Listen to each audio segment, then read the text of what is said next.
Hello everybody, welcome back. I'm Charlotte and this is Corey, and in this video we're going to be talking about the things to know before you move to Australia. So if you're new here, I am from the UK and Corey is from New Zealand. Charlotte and we actually met in Brisbane, just up the road from where we live now in the Gold Coast, and that was way back in 2012. Now, over the years, we have moved to Australia and away again many times over, so we are starting to feel like Australia is actually pretty much a second home to us now.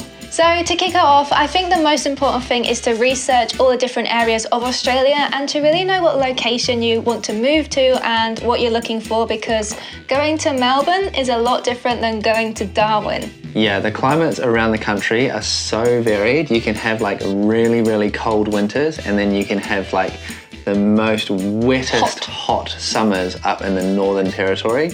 I think a lot of people just think of Australia as hot all the time, this just is known as the hot country, and it certainly is, especially in summer, but there's areas of Australia which can get quite cold. So if you're moving to Melbourne, then of course you're going to get quite a cold winter, and especially Tasmania. But if you're going to Darwin, like anywhere in the top end, tropical North Cairns and tropical North Queensland, you're going to get a pretty warm winter as well, so it's going to be like hot all year round. I think right now we're in the coldest month of the year, and I think I saw up north in Queensland, I think around like Mission Beach, tropical North Queensland, was like 27 degrees. Really?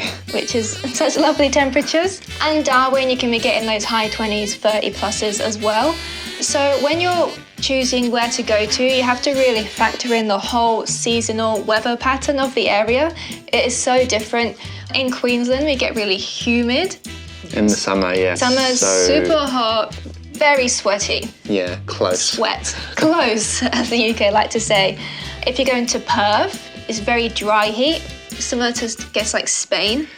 Yeah. Not as sweaty. But in summer, it can be ridiculously hot as well. I would say it would be hotter than Queensland. Yeah, we had a Christmas there once, and it was just so ridiculously hot. 40 plus degrees, and the aircon broke on Christmas Day. Merry Christmas. So where we used to live in Brisbane, summer was very sweaty and hot. But when we went to Perth for a 6-week experience, when we did the big lap, we were there for around 6 weeks over the Christmas period, so height of summer, and it was absolutely boiling, 40 plus degrees, but not as sweaty. And then obviously if you want to go, I don't know if it's probably a big destination to move to, but anywhere like in the outback, Alice Springs, it's like desert, you're going to be cold through the night, but super hot and dry in the day. Tassie's a pretty cold place, other than like January, February is like when everyone flocks there. Darwin is hot all the time, just hot. But in saying that, it's hot all the time, but in summer, it's really wet. It'll just like, you'll get all these tropical downpours, and it's like, it's quite hard, I guess, to live there when you're doing that, especially if you work in the industry where you're like working outside, maybe in a trade or something like that. You really have to factor in, I guess, what your job is, what you want your lifestyle to be like, because if you work outside and you're in a place where it rains a lot during summer, it's going to be quite hard for you to do the work. Yeah, and I feel like we haven't spoke about the biggest city that puts Australia on the map, which is Sydney. Oh yeah. Sydney has great summers. I think that's like the typical great Aussie summer. Less humid than up here. Like, how far is Sydney from us now? About a 10-hour drive south? 9 to 10 hours, I think, yeah. So you do get that difference in the humidity, but in winter you also notice it too. So a lot of people actually come up this way during some of the winter holidays just to get a little bit of sunshine. Yeah, they do a similar thing on the west coast as well, don't they? From Perth, when they'll go north. Yeah, during winter time they'll head north. A bit warmer, and beautiful places you can visit up there, like Exmouth, where you can watch the whales and the whale sharks all migrating during that time of the year. Really awesome. Yeah, so it's definitely a question we get asked a lot is, comparing the cities and where to move to. So if you wanted to factor in the lifestyle and the weather and the temperature, that is a big part of it too. Summer here is wet season, so the more north you are, the more chance of rain. And weather aside, I think you really need to factor in the location, so the geography of Australia.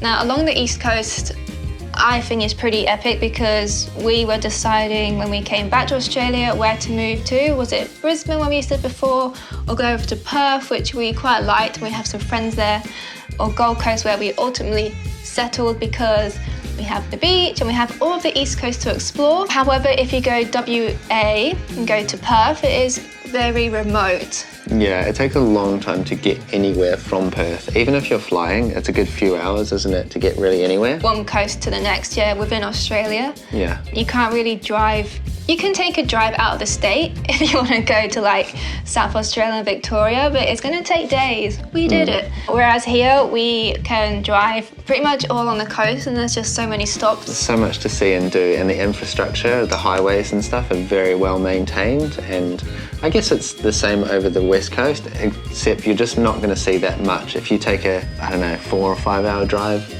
up from Perth, there's going to be a lot of time where you're like waiting for the next town. But whereas if you do that on the East Coast, you're going to go past Brisbane, Sunshine Coast, Noosa. Those are just beach towns, just like, so you could stop and have little holidays. Non-stop opportunities for you to stop off in a new place and have a totally new experience. So there's heaps to do on the East Coast, which is why we decided to move here. Yeah, Perth and the south of Perth, especially the southwest edge, is just beautiful. Really love it. I think everyone said the one thing that unfortunately about Perth is it is quite isolating because it's just so far away from the rest of the country. Closer to the UK, which I like, in a better time zone actually. Yeah, for keeping in touch with family and friends in the UK. If you're that way of the world, but obviously East Coast you get a lot of New Zealanders because it's much closer to New Zealand. Everyone in New Zealand's like, they moved to Perth, which is really a bummer because they're so far away now. Because for them in New Zealand, Perth is... It's twice the distance. At least, it was like a whole day's flight. Yeah, it's ridiculous. Whereas, 3 and a bit, 4 hours to the East Coast and then, a whole day's flight to Perth. So it's a big difference. Yeah. So yeah, definitely check out the weather and the geography when choosing your location. Next topic is wildlife. Okay, now I think this is probably one of the biggest concerns for people, especially those who don't really know any better, who have just seen what they've seen online or in pop culture about Steve Australia. Irwin. Yeah, Crocodile Dundee, Steve Irwin, all of those shows where it's just like Australia is the most dangerous country in the world for animals. That is... True. No, it's not. That is a lie. You do have here a lot of wild, crazy animals, like the cassowary that can rip you open with the flick of a claw, or you have crocodiles that will death roll and drag you into a creek. But are you going to encounter those in your day-to-day life if you're living in Australia? Probably not. No, I have seen a cassowary. We have seen a cassowary, though we were hunting for cassowaries. Not to eat, just to see. No, but I have to say, yes, there's obviously loads of dangerous creatures here. Like they are here. You've got the crocs up north, you've got the sharks everywhere. You have the spiders and snakes, but you don't just see spiders and snakes all the time. No. If you're out hiking in the bush, then yeah, you might see a snake. We have seen plenty of snakes, I think, on our walks. Yeah, and sometimes in weird places like swimming across like creeks and things like that. But terrifying, snake in the water. It is, but you're also in their environment. So if you're in like a normal day-to-day life, you're living in the city, you're going to work, going to the supermarket, all that kind of stuff, you're not going to come across like koalas and echidnas and all those weird and wonderful... Yeah, but koalas are cute. Koalas are cute, and you can see those in parts of Australia. Like if you go to Noosa in the national park, you might see koalas. You might see them in Burleigh Heads National Park. But yeah, they're not something that you just, will be crossing the street when you're like trying to drive, around the cities. Actually, a koala got hit the other day near here, fell out of a tree. That's sad. But in terms of the scary creatures, I do get a lot of people saying like, I would love to go Australia, but I just couldn't do the creepy crawlies. And, one, you don't have to go camping in the bush. That's not, I know it's very popular here, but it's not a requirement. You can live in Australia and not have a 4-wheel drive and a pop-up tent. Just if you don't go walking in long grass, number one, because you will probably find something. 2, the snakes and stuff, they don't really want to be found. So as soon as they hear, do they hear or does it feel? I think they feel the vibrations. They always say, if you go to a quiet place where it's like, bushy, just stamp around, they'll go. We've seen a couple of snakes just like on a drive, so we're driving kind of like off the main road. Sometimes they'll just sun themselves in the middle of the road because as a reptile they're cold-blooded. Yeah, so it's like, snake on the road. Then you got to stop, but that's quite cool as well. Can you Yeah, see in this your car. massive snake and it's just like on the road? And I think that time we just shoot it off the road, didn't we? Yeah, because obviously you don't want to kill them. I think the biggest thing, like here in Australia, that we've come across, the most annoying creature, I think it's ants. What did you say? Oh, the bitey ones. Yeah, green ants. Yeah, so you do have some ants here that bite and they hurt. They hurt a lot. Yeah, I'm not looking forward. I hope I don't get bitten by one again, but one time I think we were out camping and I walked to the toilets like barefooted. And yeah, really, really hurt. And that's kind of common if you're camping to get bitten by an ant. Yeah. You can see lots of spiders. I don't know if I'm going to scare you guys, but you do see lots of spiders out in the bush. And I have seen, I don't remember the name of it, but I did see like one of the most dangerous ones in one of our garages when we used to live in Brisbane. What one was that? It was like a super scary one, and I googled it, and I think it was the one that kills you. And also, I used to live in a kindergarten, and more than one occasion, we had to call the snake catcher because there was a python in the tree. Usually, they come out after heavy rain as well. Okay, there you go. Yeah, but if you're, like, we're living in an apartment right now, we're probably not going to see just a snake coil up the apartment building, but if you're living more out bush, you might have a snake pass through your garden, or you'll have a spider come in. And the most common spider that you usually see is a huntsman spider. They're big and fast, but they're completely harmless. Yeah, they're actually good to have around because they catch all the like little flies and things that you might have as pests around the house. The other one you might see is a golden orb spider, which are actually massive. They're like really big. I don't think they can bite. Maybe they can, but they just sit up in the trees. They're in the palm fronds and they just make these massive webs. And for the ocean creatures, of course, there is the shark. I mean, I've never known anyone to be bitten by a shark, but there certainly has been cases here in Queensland. Is it Queensland at least? We have shark nets.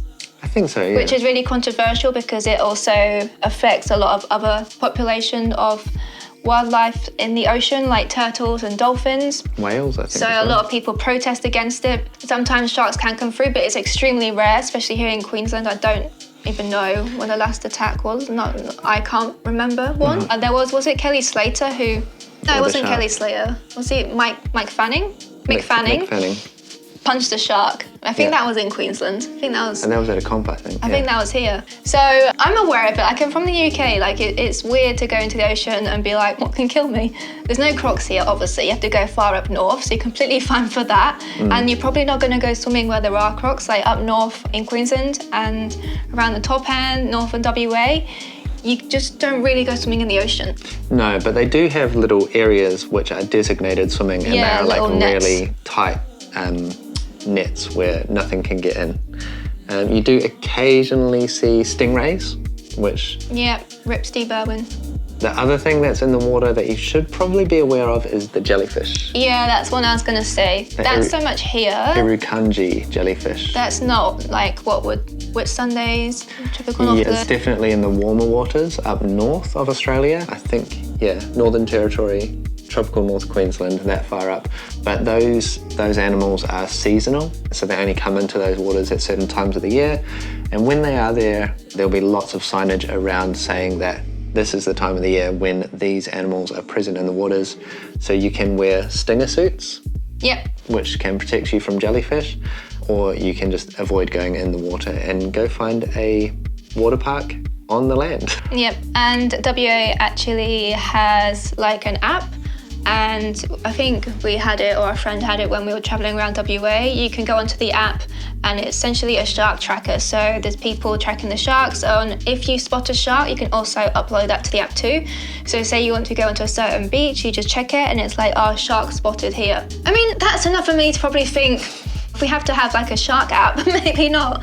But South WA is probably more dangerous than here, isn't it? That's had quite a few incidents. I think it's had the most recent one, maybe here in Sydney. Yeah, and you get like the bull sharks in the rivers and stuff, but I mean, don't like find this like way too scary. It's just a really, really low chance that something will ever happen to you other than maybe an ant biting you. Like, it is all super rare. It's just one of those places. It has lots of scary creatures here, so obviously it's got a reputation. You just have to be smart, I think. Like, there's people who go swimming in the ocean every single day, and they swim out in deep water on the Gold Coast and they do lengths of the Gold Coast. And they're absolutely fine and they're not afraid. So it kind of just depends on your attitude towards it, but also, be a bit smart about it. If you're going to be in places where at that time of the year there's going to be some animals about, then maybe have a second thought. Okay, so next is the Australian language. Now you may think it is English, but they have a very funky twist on it. The famous Aussie slang lingo, where they like to shorten words or add O onto the end of it, like bottle-o, servo, and many other things. Yeah, basically, if you have a name that is a little bit too long for most Australians, you are going to get shortened. Even two-syllable names like Barry, Gary, they all get shortened. It's Baz, Gaz, you know? I think even you got shortened to Shaz, didn't you? Yeah, Shazzy Dingo, but that's longer. I think that's more friends and family. Yeah, everyone's name gets shortened. Just everything gets shortened. Like, service station is servo, bottle-o's bottle shop. There's just loads. And of course, you have the famous phrase, "G'day, mate." I think in the UK they say mate a lot as well, but it's a little bit more, well, I guess you say all right, mate, or a bit more aggressive, mate. But here it's, very common every day. G'day is not something as well that you think is just like stereotype. It's very much said. G'day. Yeah, I can't do it. G'day. A tradie or a courier, delivery driver, anything like that, g'day is used a lot. It's just a friendly way of saying hello in this red country. But then I would never say it. Not because I don't like it, I just feel like I can't say it like an Aussie and it would seem a bit strange if I was trying to pull it off. Good day, mate. You might have like, to. Are you taking the piss? You do it sometimes, but I don't know, I just feel like I couldn't. I don't think many girls say it too much too. It's definitely like more of a man. I think so. Good day, mate. There you go. All right, we've just pulled up a bit of Aussie slang to read. So, arvo, afternoon, barbie, barbecue. Yeah. Brekkie, breakfast. I say that in the UK too. Dunny. I don't say that in the UK. Dunny is a toilet. It's not really used that much though. Or maybe a little bit. Is dunny just like an everyday toilet or is it like a camp toilet? I think it just means toilet. Oh, okay, okay. An ankle biter, that's like a name for a little kid, like a little ankle biter, because it's short. Grommet's a surf thing though. Yeah. Bathers, you use bathers in the UK. I think a lot of these are transported from the UK. I don't know if they say bathers, I think it was just me. Oh, is it? So like I would say swimsuit in the UK. Right, But swimmers. you say swimmers. Well, I say swimmers because of you. Oh, do I say swimmers? Maybe I've... You know what, guys? Because we've been together like 10 plus years. I'm from the UK, he's from New Zealand, and we spent many years in Australia. It all just gets a bit mixed up. I'm not too sure what is what. One of our #1 favourite slang words, avo. Avocado. Yeah. What else we got? Fair go. Fair go. Fair go. That's like, making sure someone gets like their rights upheld, I guess, like giving someone a fair go. equal chance. Fair dinkum. Fair dinkum, that's very Aussie, isn't it? Macca's, ambo, ambulance. Oh, Macca's is very like, it wasn't until I came to Australia when I was younger and everyone was like, Macca's. I don't think it's even shortened in the UK, it's just McDonald's. Yeah. Maybe, but what do you say in New Zealand? Oh, Mackie D's, maybe. D's, yeah. Like we say. There's just all these different words and sometimes I'm like, excuse me? Now I know them all, but when you first come here, it can be like, what are they talking about? Yeah, if you get someone who's like real Aussie and they just like say something really fast using all the abbreviated words, you've got no chance. If you're fresh off the boat, you're not going to understand them at all. Your dad used to say that. G'day, Bruce. Flat out, really busy. When I used to hear far out a lot. Far out. Far out. We don't actually have too many Aussie friends at the moment. Like, we have a lot of friends that moved away, but a lot of friends who are around right now are English or, South American, so we don't hear as often. But there's just an endless amount of fun words. It's a bit like the Cockney slang. It's like the Aussie slang. Like, you have to just start to learn it, and then it's like, you'll pick it up. Yeah, and then I know what you mean. It's contextual as well. So if you hear someone talking about something and they say something like, I'll be around in the arvo, and you know that they're probably going to come around in the afternoon, you can kind of click. And then someone might reply saying, oh, no wuckers. And then you might kind of figure out that means like no worries. But yeah, there's some really great Aussie slang out there, and I think it kind of like evolves over time, because I hear new ones still every now and again. Yeah, and there's just some phrases, like there's one that involves spiders. Yeah. You should say it and bleep it. We're not here to spiders. I thought our friend had made that up for us so long, and I was just like, that is the weirdest thing to say. And I found out it was an Aussie. He must have learned it when he went on the roads here. And I was just like, but yeah, that was a personal favourite one because it's just so random. That means that we're not here to mess around, like we're here to do work, like instead of playing with spiders. Do not play with spiders. Yeah, so Australia.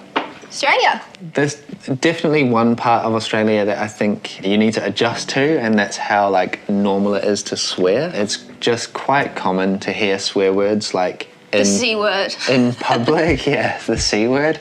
I mean, to the point where even the tourism boards around the country, they will employ clever marketing to go viral, like the NT using the phrase "see you" in the NT. That was quite funny. But yeah, it's pretty normal to use swear words here, and you'll hear it. I think sometimes the thing is the words here that aren't as offensive as they would be deemed in the UK. Like for me, the C word, it was like, woo! Forbidden. Yeah, like I don't say it still, but it could be just like dropped into an everyday conversation. I don't know if you're a random person, but maybe if you're like group of like... If you're with mates...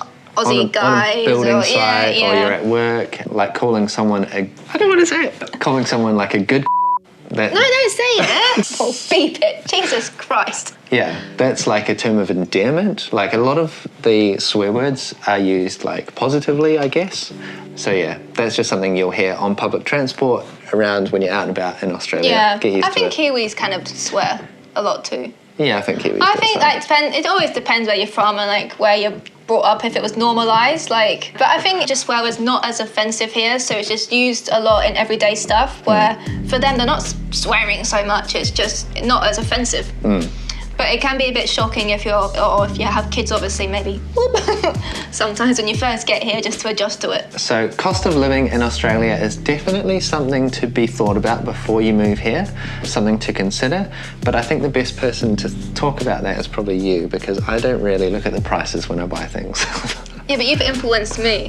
Go on. So when it comes to cost of living, I'm going to talk about it from a UK perspective, and maybe you can talk about it from a New Zealand perspective. Okay, let's do that. So in the UK, everyone always used to say, God, Australia is so expensive, I'd love to go there, but it's such an expensive place. That is true, it is an expensive place, especially for a holiday, but there are things that are cheaper and there's some things that are more expensive.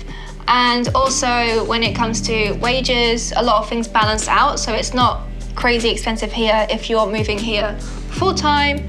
Or maybe if you're backpacking but you pick up a couple of jobs, it's fine, I think so. And you can still budget here too. And alcohol is probably the biggest jump in expense, I'd say, from the UK. Like UK, Europe, alcohol is very cheap. Here it's very expensive. It's just really heavily taxed. So the bottle-o, they have to put those prices up. And you can't get alcohol in the supermarket, you have to go to the bottle-o. So a lot of people find that strange when they first get here, walking around doing all the groceries. In the UK, obviously, you have an aisle of alcohol. Yeah. Here, you have to go to a separate store. Usually the store's right next door to the supermarket, so you can do all your shopping in one spot. Do it all in one. Yeah. I don't know why. Maybe some rules. Yeah, liquor license laws in Australia. Liquor's treated very weird here, like it's heavily taxed and outside of the supermarket. Not sure why. Yes. Also, eating out, obviously you can spend as much as you want to eat out, but I actually found that eating out in the UK was more expensive than Australia. I think Australia is not too bad to eat out if you're just having a brunch or going out for dinner. Yeah. Breaking a brunch, it can be expensive because it's like such a massive culture here, like that brunch, breakfast kind of lifestyle. Maybe charging a little bit too much on toast, but also some places you can get it really everywhere. cheap though. Some places you can get it really $12 cheap. I found some really nice apple and toast with sprinkles and lemon. Yeah, and something else we've noticed as well, people are starting to charge, particularly in cafes, is a weekend surcharge. Yeah, this was not here when we last lived here about 2 years ago, but since we've come back, everyone now has a weekend surcharge. So you know how on a public holiday, sometimes you'd pay a 10% surcharge. Now they just have it on the weekend, or like a Sunday surcharge, and so I don't really like that. It's not helpful.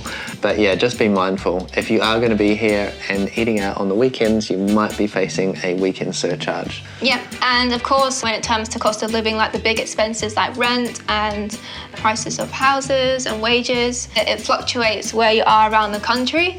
So obviously where we are in the Gold Coast is kind of pricey because we're in like a major holiday destination like this. We're right next to the beach. It's kind of like a growing area, so we have noticed a big increase in rent since we were last here, but also we did compare it to Brisbane, which is a city which was a little bit cheaper just because it's like city, not like coastal vibes. Yeah, I think it all depends on supply and demand in real estate. If there's a lot of houses available, if there's a lot of rooms to rent, then the prices are going to be a bit cheaper.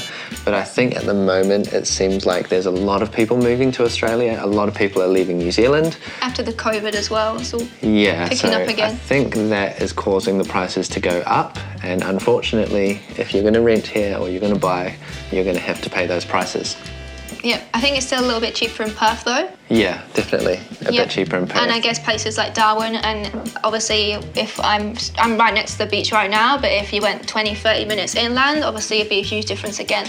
Yeah. So you can get like probably a 3-bedroom house for what we're paying for a small apartment by the coast. Oh yeah. So It just depends on what you want with your lifestyle. Like yeah. We just really want to experience being next to the beach for a little while. We'll see how long it lasts. Yeah, for us this is perfect, but if you were moving here with a family and you wanted a big family home with, you know, like a big yard and all that kind of stuff, you could have a brand new build in a new subdivision, like somewhere pretty close to the main highway, which leads you to Brisbane or the Gold Coast. You could be somewhere sort of in between and it would be relatively cheap. I think I saw some of those properties going for like a few $100,000, maybe between 300 and 500,000 for like a brand new property. Brand new build, 3 bedrooms, big piece of land in these new residential developments, and there seems to always be those going on. So if you're a tradie as well, that's also something to consider. A lot of building work here. Loads of construction, but but then obviously compare it to the cities and places around the coast, you've been paying like $1 million plus. It's kind of starting to get very normal. Yeah, if you want to live somewhere near Brisbane City CBD, then you're going to be paying a lot more than if you want to live out in the suburbs. I think that's pretty self-explanatory around the world as well. And I think Sydney's just very expensive. If you're watching from the US in particular, considering the tipping culture here is just not really a thing. You're welcome to tip. Like obviously people sometimes might have a little tip jar in the cafe, and of course people would be stoked if you gave them a tip, but it's completely not expected at all. So you never have to add. Some places may add on like 10% service charge, maybe if it's a public holiday or something. Yeah, sometimes maybe certain restaurants, but some restaurants and some hotels will do that. Yeah, but it's not really expected. It's not really normal, and I have noticed that in some of the apps that we use as well, like Uber or Uber Eats, there is like... Or if you're tapping on the machine, you add it on. Or sometimes if you're on the machine, you can say like add on 5%, 10%. Yeah, okay. Or skip. Or sometimes I can see they've already skipped it, I guess, if it's just like small purchases. Yeah. Maybe they'll leave it on there if it's like a big cafe table or something. Yeah, maybe that will change over the next few years. But to be honest, the wages here are pretty good. If you're in the service industry, hospitality industry, you're going to be paid fairly well. So tipping is not really a requirement for you to survive. You're going to be able to survive and thrive pretty well on your wages without the tips. Yep, and if you work on weekends or overtime, you get like way more money too. So working a Sunday shift or working extra time, you're on like double, triple pay, which is great. So filling up your car here is going to be a little bit cheaper if you're coming from the UK. I think it's around about the same as New Zealand, but you know, in terms of like distribution, bringing fuel to Australia is pretty much the same as bringing fuel to New Zealand, so the prices are fairly similar. At the moment, we are looking at around $1.90 to $2 per litre, and that's on unleaded, like 91 fuel.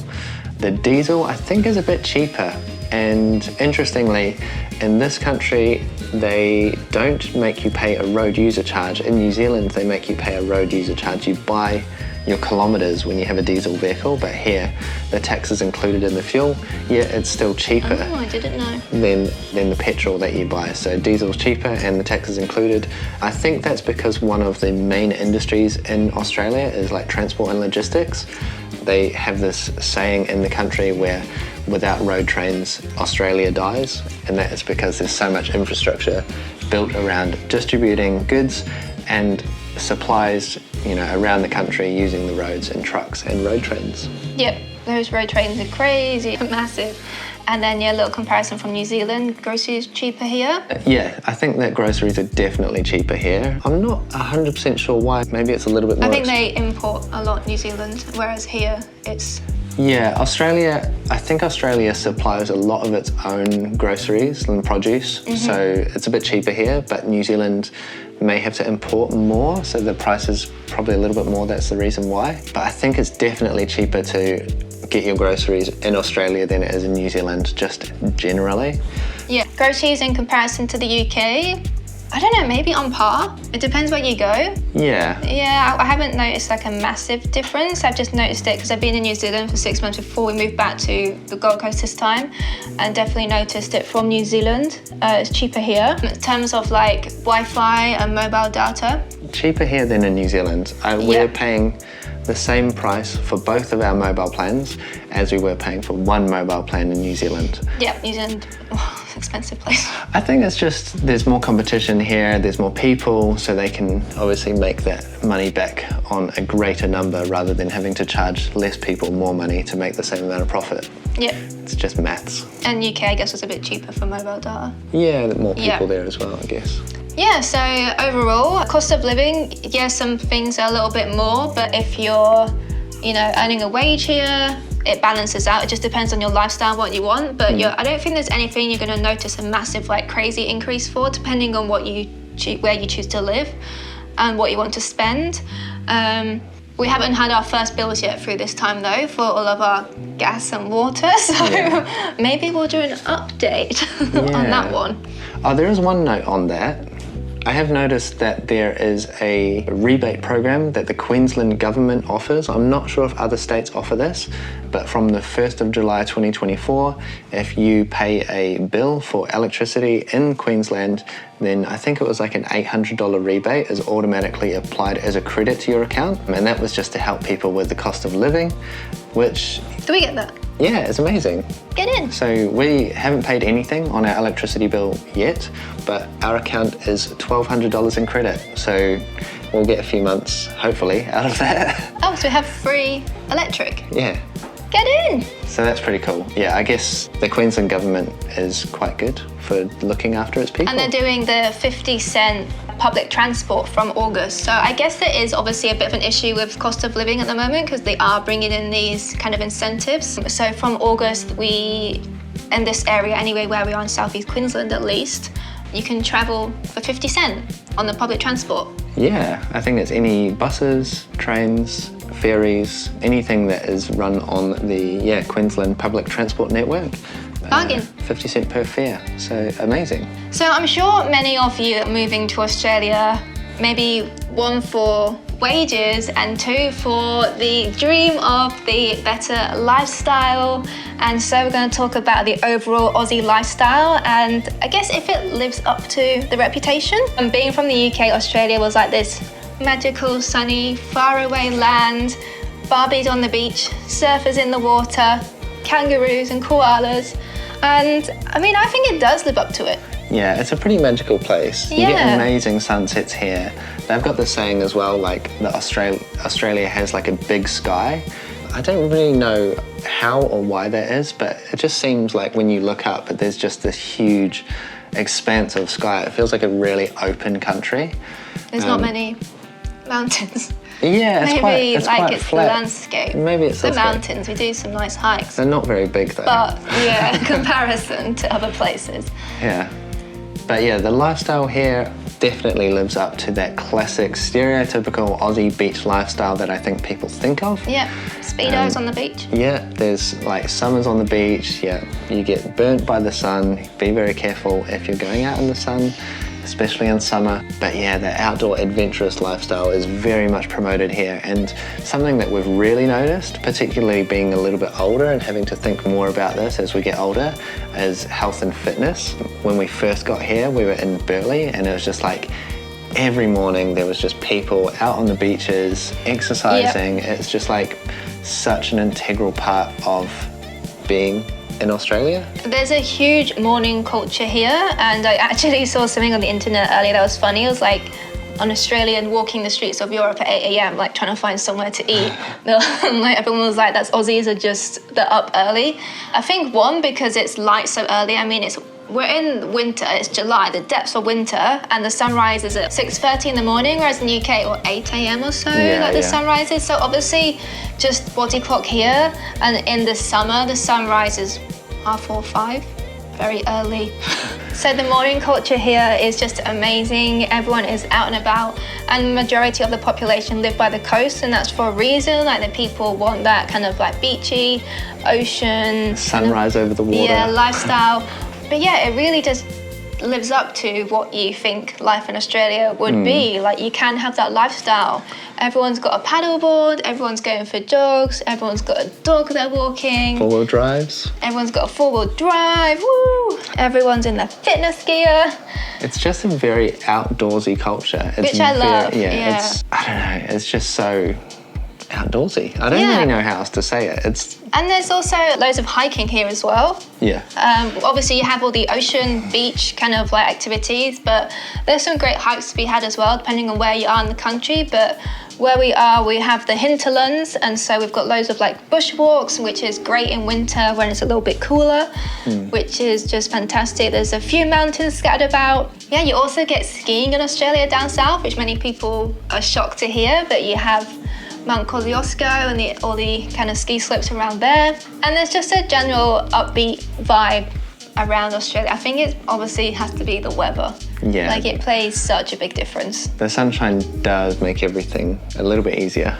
Yeah, definitely. So you're not stuck indoors. You can go outside as much as you want. Yeah, I think one of the hardest things actually is if you have an indoors job is staying indoors and doing your work when it's so nice and sunny outside and you just want to go out and enjoy it, but you have to stay in and do work. Yeah, and I think that's very much, I don't know, I always thought that's a very UK thing, because when you're from the UK, you want to either holiday somewhere very hot or you want to make absolute most of the sun. So if it's like a sunny day, you're absolutely gutted if you can't be out in the sun. Whereas here, I guess if you're brought up here, you're very much used to it being sunny all the time. So yeah, and it's like too hot outside, so you like stay inside with the aircon on. Yeah, aircon on. You need aircon. Yeah, so, and then obviously from this great morning culture, you have a great cafe culture. I just love all the brunch cafe culture here. It's absolutely great. There's just so many cafes. Aussies do brunch so well. It's like my favourite kind of meal to go and have out in Australia. And they also have a really good coffee scene. The coffee's really good here. Yep. And that's not to take away from New Zealand. New Zealand has very good coffee culture as well. But Australia, the vibes, the weather, the coffee scene is just like top tier. Even the interior design, I think, of cafes, they nearly compete with each other. Who's got the nicest looking cafe? It feels very good. And yeah, the cafes, they all have these fancy machines imported from Italy or Germany, or they're all very fancy. And yeah, it's a bit of a competition here for the cafes. Yep, and for families, I mean, we can only talk about what we can see for our friends and what we've seen from other people, but I think that the family lifestyle here is great because you can go outside, obviously, all the time. People are out on camping, spending days at the beach. There's loads of playgrounds for kids. Obviously, kids are in the swimming and the ocean. There's always kind of stuff to do. Yeah, and I think just on that part of like people getting out and about and being active and stuff, I think that's something that Australia does really well, is their public walkways, like along a lot of the beach fronts. It's not just beachfront, it's not just sand. Like you'll find these long you know, quite wide open promenades with like a green strip, there's trees, and they have public use barbecues which are free and usually in really good condition. So it's like very much encouraged for you to go out, use all of these amenities, the public toilets. Like in the UK, you have to pay for public toilets. I think that's ridiculous and outrageous. But here you get given like free gas, free barbecues, public showers, like all of this stuff is free and just for everyone to use, whether you're a citizen or not. And yeah, it's really encouraged. And you see people using these things every day, you know, it's just a part of people's like in summer, or if like rituals. everyone's like, if it's like someone's birthday, they'll like meet at this barbecue point and it's just a free barbecue. Yeah, it's great. I mean, it's pretty fun for a day out. Yeah, just take some food, have a little picnic there. But yeah, it's awesome. And then one last thing I just want to touch on is the kind of swap from the northern hemisphere to the southern hemisphere and how that kind of alters things, especially for me being from the UK. I will never ever get used to the summer months being in winter and vice versa. Like, I don't know, I don't like Christmas here, that's one thing. I just don't enjoy Christmas in the southern hemisphere.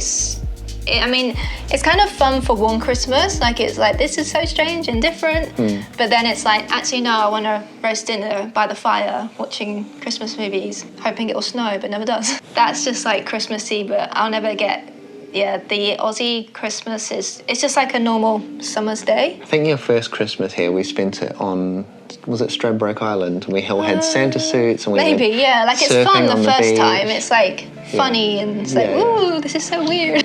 Whereas winter, like in the UK, that's the highlight of winter, but here, winter's just winter. There's not really an event.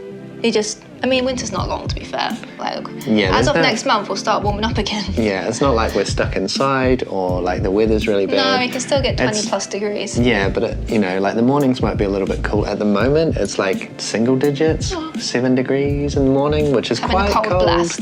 It's like everyone's talking about it. But it's not unmanageable, and you just sort of like put on an extra layer. You can still go and watch the sunrise. I did this morning, and it was beautiful. And yeah, that's the winter. That's like as bad as it gets, It's quite good. Well, that may be a bit longer than we planned, but we should maybe do another video because there's so much to talk about on this topic, and then there's all the more serious stuff like bills and like trying to find places and jobs. And maybe we can do that in how to set up once you're here. But yeah, the biggest things for what to know before you move to Australia is just to get a really good understanding of the geography, the weather, where you want to live or where you want to visit, what kind of lifestyle you want. But if you have any questions, please leave them in the comments below. And make sure you subscribe for part 2. Woohoo! Thanks for watching, guys, and we'll see you again soon. Bye. Bye.